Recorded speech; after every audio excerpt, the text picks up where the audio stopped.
Today's episode is brought to you by Sports Business Classroom. Landing a job in the NBA is no easy feat. One surefire way to put yourself in front of a competitive talent pool is if you master the collective bargaining agreement. And now you can, with a course developed by the godfather of the CBA himself, Larry Kuhn. Larry Kuhn has been teaching the CBA to teams, agents, media, and students for over 20 years, and now you can master the CBA through his online video on-demand course, which is now available to the public. If you're looking to break into basketball or even just set yourself apart, this is the competitive advantage you are looking for. To learn more about the video on-demand course that is being taken by teams and agents all over the world, please visit sportsbusinessclassroom.com today. Welcome to the Sports Business Classroom audio experience. I'm your host, John Hartafillis, and today I'm super excited to bring you a special episode highlighting the career of ESPN host and reporter Cassidy Hubbarth.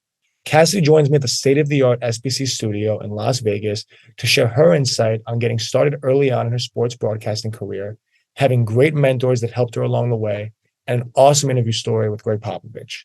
And now, please enjoy episode number 67, Anchoring and Getting Reps with Cassidy Hubbarth. Welcome to the Sports Business Classroom audio experience. I'm your host, John Hartafillis, and on this show, we'll be highlighting some of the best figures in sports. I'm going to be detailing through their stories on how they got to where they are.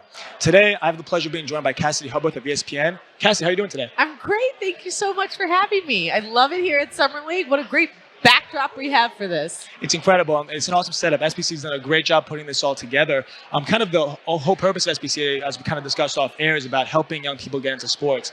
Many people might not know this, but you were actually a three-sport athlete in high school. How did those experiences maybe help you in maybe figuring out what your career would be like and transitioning into media? Yeah, look, I always talk about how I tried to do every single sport growing up because I just loved being an athlete, being a teammate, and I played every sport but hockey.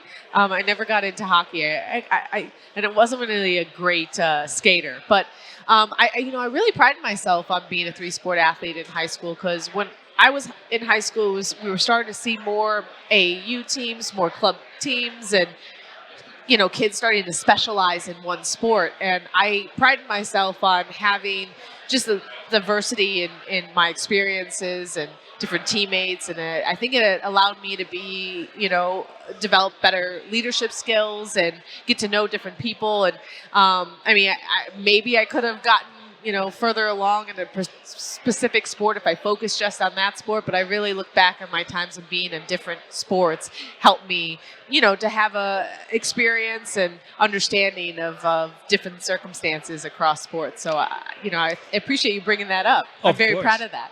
Definitely, and it's so interesting when I think about the diversity and how you maybe got exposed to so many different things. When you got to Northwestern, then how did maybe you start to focus on whether it was one sport or just sports media as a whole and realizing that's what you really wanted to do? Yeah, so I actually knew I wanted to be in sports broadcasting since I was in middle school. So even throughout high school, I was part of a television production club, and I called boys basketball games and some soccer games, and so I carry that into my decision to apply to Northwestern and pursue a journalism degree there. So, yeah, when I got into college, my focus shift from playing sports to trying to learn how to cover sports and cover athletes the best way possible. And that was really the start of my journey in media. Definitely, and that's not an easy transition, right? I mean, obviously, it takes some time, and having great mentors is so important. That's something that SBC really prides itself in. So, I've heard you mention Elle Duncan so many different times. What kind of role maybe she played, or maybe some other mentors, in really guiding you along that process? Yeah, Elle's more of like my colleague, who I'm a huge fan of. I think some of my biggest mentors that I have, in my life, Doris Burke. She's a teammate of mine, but she's the GOAT, so I look up to her. And the fact that I'm on a broadcast team with her during the playoffs, to have one of the greatest sideline reporters to ever cover the NBA as my analyst, to be able to bounce some things off of her. She has become one of my dear friends, and I'm very grateful to her. I would say who's a mentor to me even to this day, even though he's no longer with us, is Stuart Scott. He was a dear friend of mine before he passed, and we talked a lot about always showing up.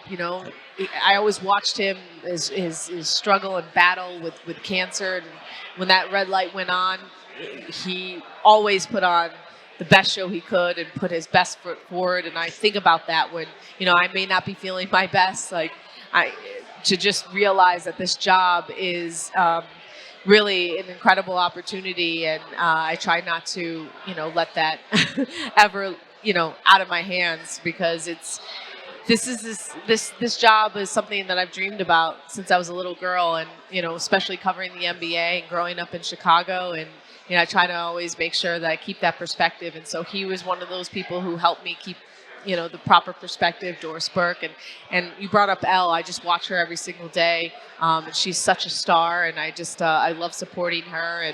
And she does motivate me to try to bring my A game like she does every day. That's incredible. And you mentioned Doris Burke, right, the GOAT. Thinking about being a woman in sports and all that comes with that. What may be some of the challenges that you face kind of going through the ranks, and then how you maybe overcome those? Yeah, I mean, look, this job is not easy because it is so competitive, and you have to make sure that you do your homework. It's been really interesting, my career arc. I think with any job, a little bit of luck plays into it. I think I came out of school at a very interesting time when media was changing. And I always kind of describe it like media was changing horizontally, in the sense that the digital space was allowing more people to, have their voices heard and have their opinions heard. And when I graduated, Twitter was launching, social media was starting to become, really prevalent in how athletes and sports were being covered. And I think because of that timing, I was able to learn on the go. And I think that was an opportunity for me that I took advantage of. And I've been riding that wave ever since. I was hired as a digital host at ESPN 12 years ago. And to this day, I'm now hosting a social media show, live streaming show, ahead of the NBA finals. And so, I've been able to take advantage of that. And I'm very thankful for that timing. And I think that would be some advice I'd give to, any young journalist, make sure you're understanding how media is changing so you can be a part of that next wave. Definitely. And you brought up live streaming, right? And your work with Hoop Streams has really been transformative. And thinking about, the landscape changing a little horizontally, how has maybe that evolved over the last, recently, and then how you maybe expect it to keep on changing the game?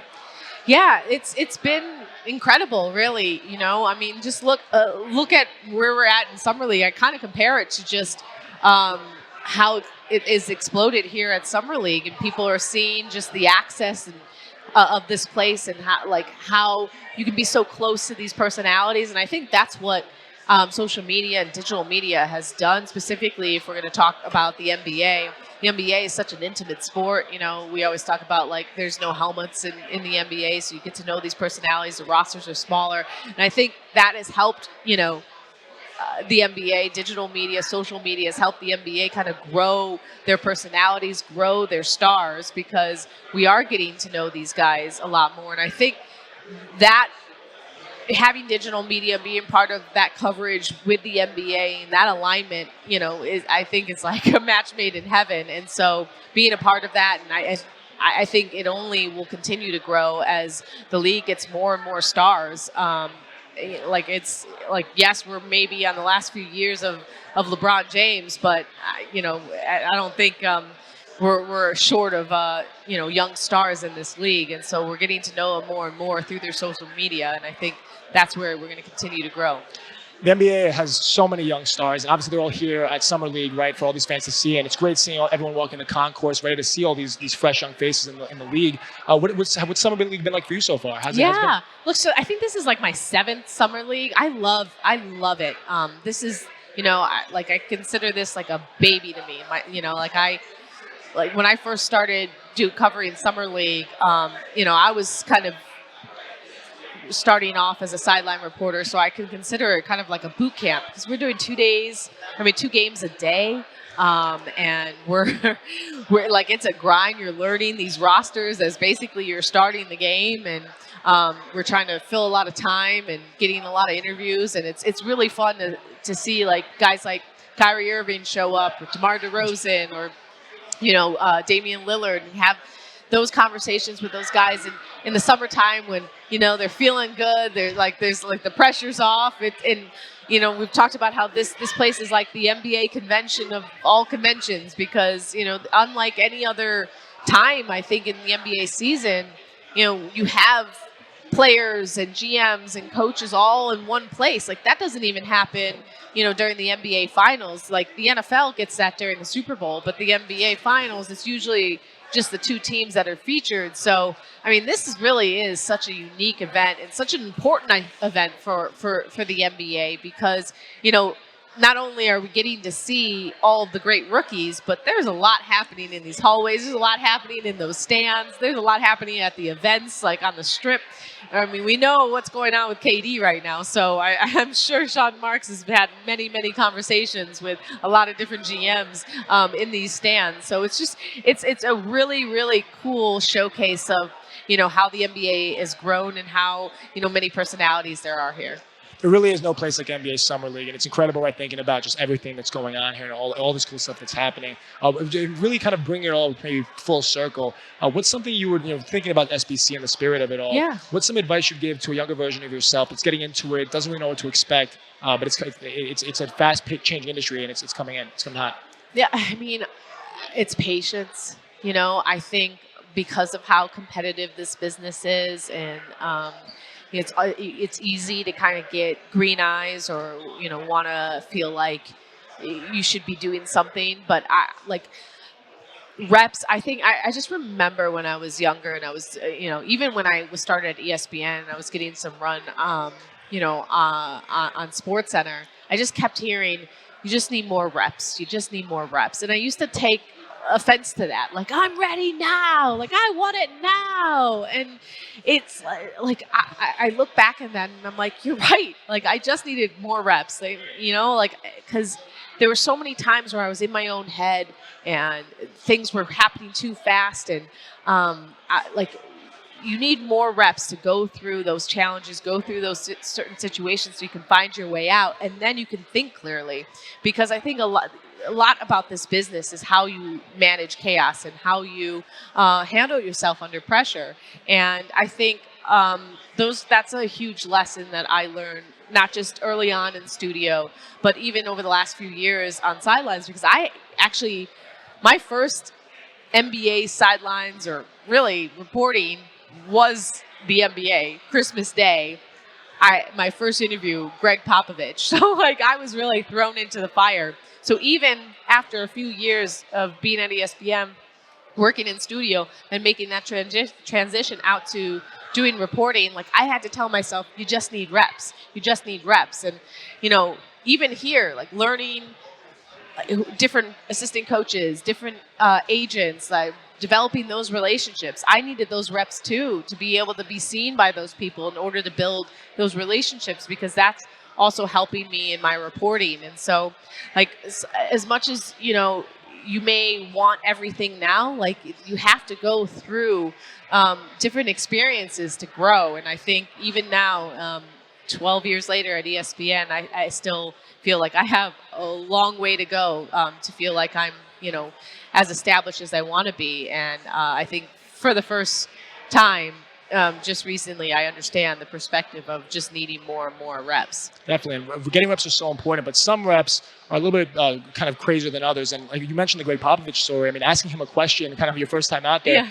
I mean, even for the most experienced and seasoned interviewers, that could be very daunting. What was that? I mean, can you tell us a little bit about that story and maybe how you overcame that? Yeah, no. So, it was Christmas Day. So I had a little bit of an out because it was the first quarter. They were losing, by the way, which was never good. But before the game, the broadcast teams, they always sit and meet with, the head coaches to kind of talk about what to expect in the game.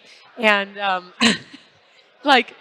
I was with PJ Carlesimo, who was an assistant with him, with the Spurs. So he was like, you better be easy on my girl Cassidy.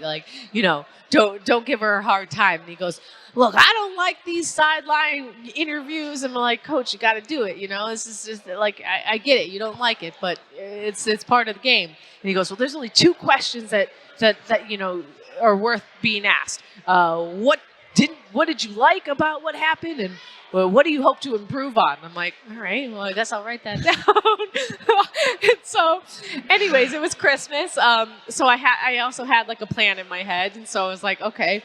They were losing, and I just remember being so nervous, and I'm like, the first question comes. He walks over, and I'm like, well, what did you like about your first quarter play? I said it really fast, and he goes, well, pick and roll defense, which was an answer, So I was like, I'll take it.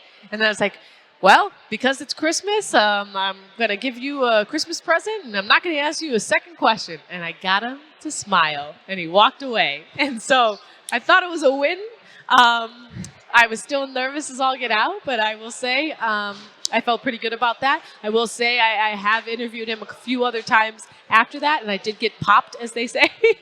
He wasn't as happy with me a couple other times, but since I had him in the playoffs just this year, and he was absolutely wonderful. So I'm glad I at least had that experience with him, because I can always say that Gregg Popavich was my very first interview, and I survived. That's an incredible story, and I'm sure there's so many others, and so many to be written here at NBA Summer League, at Sports Business Classroom. It really is incredible. So I want to thank you so much for coming and joining us on this show. This was great. Thank you so much. I appreciate you taking the time to talk to me about my experiences. Thank you so much. Thank you so much, and thank you all so much for listening to this episode of the Sports Business Classroom audio experience. And that concludes this episode of the Sports Business Classroom audio experience. I'm your host, John Hartophilis, and thank you for your continued support of SBC and everything we do in growing, promoting, and cultivating the next generation of leaders in the sports industry. A special thank you to Cassidy for an incredible conversation, highlighting her story and sharing so many key tips about how to network with professionals in your industry. This is a small taste of what you can experience at SBC, and you can check out more about our various programs at sportsbusinessclassroom.com. Thanks for listening, and I'll see you on the next one.